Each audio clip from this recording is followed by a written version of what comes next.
بسم اللہ الرحمن الرحیم۔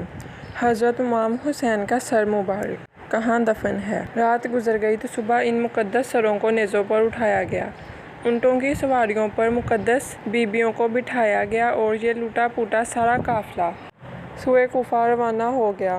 ظالم یزیدی اس قافلے کو لے کر کوفہ کی طرف روانہ ہو گئے۔ رات کو ابن سعد کے لشکر میں سے کسی نے چاہا کہ حضرت امام زین العابدین کو بھی شہید کر دے، لیکن ابن سعد نے کہا کہ یہ بیمار بچہ ہے، اسے چھوڑ دو۔ مشیت الہی بھی یہی تھی کہ کوئی رد سادات میں سے ضرور موجود رہے، جس نے سب کچھ اپنی آنکھوں سے دیکھا ہو اور وہ حالات کا عینی شاہد ہو۔ دوسرے روز لشکر یزید نے اپنی تمام لاشوں کو جمع کیا اور انہیں دفن کر کے روانگی کا اعلان کر دیا، مگر اہل بیت کی لاشوں کو دفن کرنے کی ضرورت بھی محسوس نہ کی۔ بغیر کفن اور دفن کیے خاندان نبوت کے افراد اور ان کے ساتھیوں کی لاشیں کربلا ہی چھوڑ دیں۔ فرات کے کنارے ایک قبیلہ بنو سعد آباد تھا۔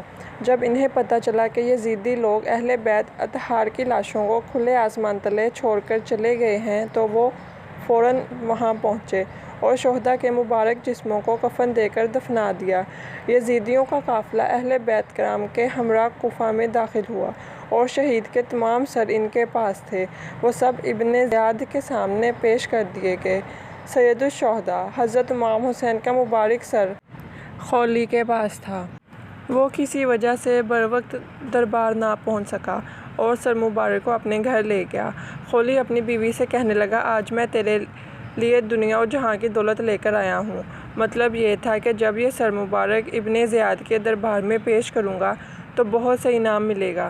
سنگ دل خولی لمبی تان کر سو گیا، مگر اس کی بیوی سر مبارک کے سامنے بیٹھ گئی اور ساری رات رو رو کر گزار دی۔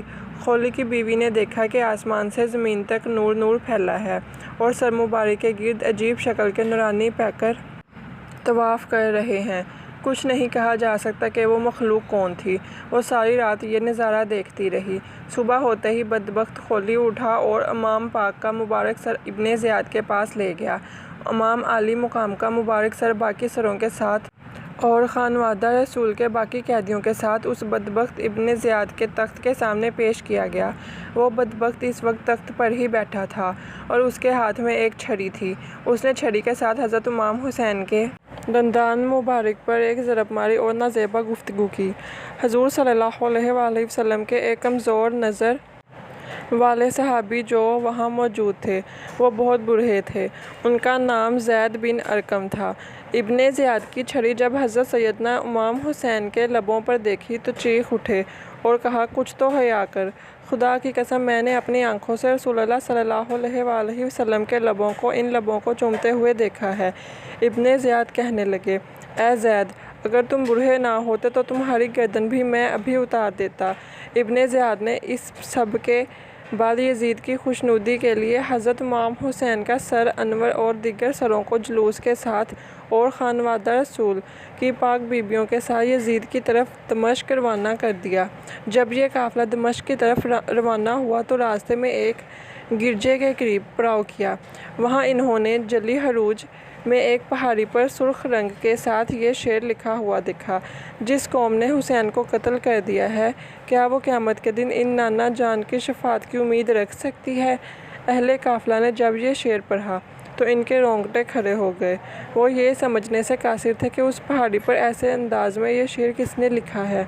ابھی وہ حیران پریشان ہو رہے تھے کہ قریبی گرجے سے ایک پادری ان کے پاس آیا تو اہل قافلہ نے اس کی آمد کو غنیمت جانا اور اس سے پوچھا کہ یہ شعر اس پہاڑی پر کس نے لکھا ہے اور یہ کب سے لکھا ہوا ہے؟ وہ راہب کہنے لگے کہ یہ شعر تو یہاں ہمارے بڑوں کے زمانے سے یہاں لکھا ہوا ہے۔ راہب نے پوچھا کہ یہ نیزے پر سر کس کا ہے؟ یہ قیدی کون ہے؟ راہب کو بتایا گیا کہ یہ سر حسین ابن علی کا ہے اور یہ بیبیوں اسی مقدس خاندان کی ہیں۔ وہ راہب کانپ اٹھا۔ 10,000 دینار کے بدلے میں اس راہب نے ایک رات کے لیے اس قافلے سے سر حسین لے لیا۔ چنانچہ قافلے نے ایک رات کے لیے وہیں پڑاؤ کیا۔ راہب نے اپنا گھر خالی کروا کر پاک بیبیوں کو وہاں ٹھہرایا اور خود مبارک سر کو ایک دھوئے ہوئے پاک تشت میں رکھ کر خود اس کے سامنے بیٹھ گیا۔ خیر یہ الگ واقعہ ہے۔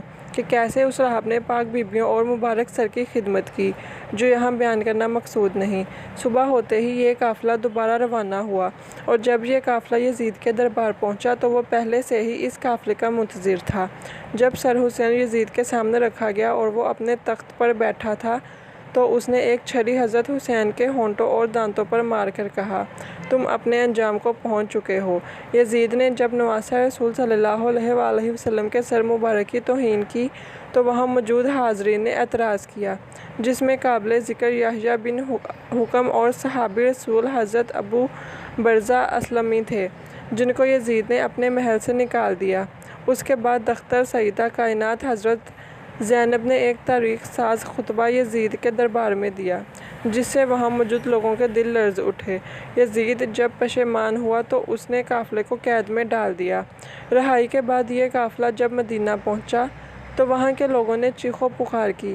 ناظرین گرامی، سید الشہداء کے مبارک سر کے بارے میں 5 روایات ملتی ہیں کہ وہ کہاں ہیں اور کس نے دفن کیا۔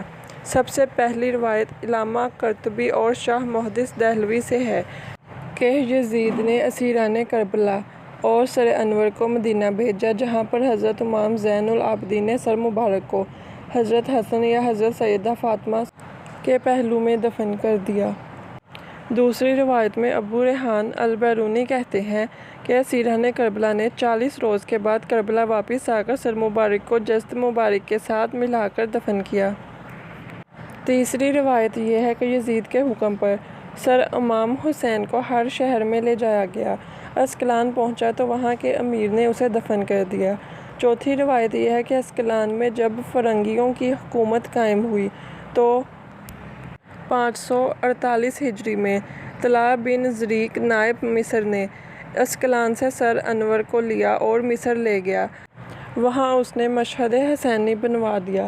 اس کے متعلق علامہ ابن حجہ حتیمی مکی روایت فرماتے ہیں کہ سلیمان بن عبد الملک نے حضور صلی اللہ علیہ وآلہ وسلم کو خواب میں دیکھا کہ آپ اس کے ساتھ ملاطفت فرما رہے ہیں اور اس کو بشارت دے رہے ہیں۔ صبح اس نے حضرت امام حسن بصری رضی اللہ تعالیٰ عنہ سے اس کی تعبیر پوچھی۔ انہوں نے فرمایا، شاید تو نے حضرت محمد صلی اللہ علیہ وآلہ وسلم کی آل کے ساتھ کوئی بھلائی کی ہے۔ اس نے کہا، ہاں، مجھے ایک ہی بات یاد ہے، میں نے نواسہ رسول حضرت حسین کے سر مبارک کو خزانہ یزید میں دیکھا تو میں نے ان کو 5 کپڑوں کا کفن پہنایا اور میں نے اپنے ساتھیوں کے ساتھ ان پر نماز جنازہ پڑھی اور انہیں قبر میں دفن کر دیا۔ سلیمان بن عبد الملک کے بعد اس کے جانشین عمر بن عبد العزیز نے سر مبارک کو نکالا اور کربلا جا کر خود جسد مبارک کے ساتھ دفن کیا۔ ایک روایت یہ ہے کہ منصور ابن جمحور نے شام کو فتح کیا تو شہر میں داخل ہونے کے بعد وہ یزید کے خزانے والے کمرے میں گیا۔ وہاں پر اسے سرخ رنگ کی ایک ٹوکری ملی۔ منصور نے اپنے غلام سے کہا کہ اس ٹوکری کو حفاظت سے رکھو کہ یہ بنی امیہ کے قیمتی خزانوں میں سے ایک خزانہ ہے۔ لیکن جب اس کو تھوڑے عرصے کے بعد کھولا تو دیکھا کہ اس میں امام حسین کا نورانی سر ہے، جس سے عطر کی خوشبو آ رہی تھی۔ اس نے اپنے غلام کو حکم دیا کہ ایک کپڑا لائے۔ اس نے سر کو اس کپڑے سے ڈھانپ دیا اور پھر کفن کرنے کے بعد اس سر کو دمشق میں باب فرادیس کے پاس دفن کر دیا گیا۔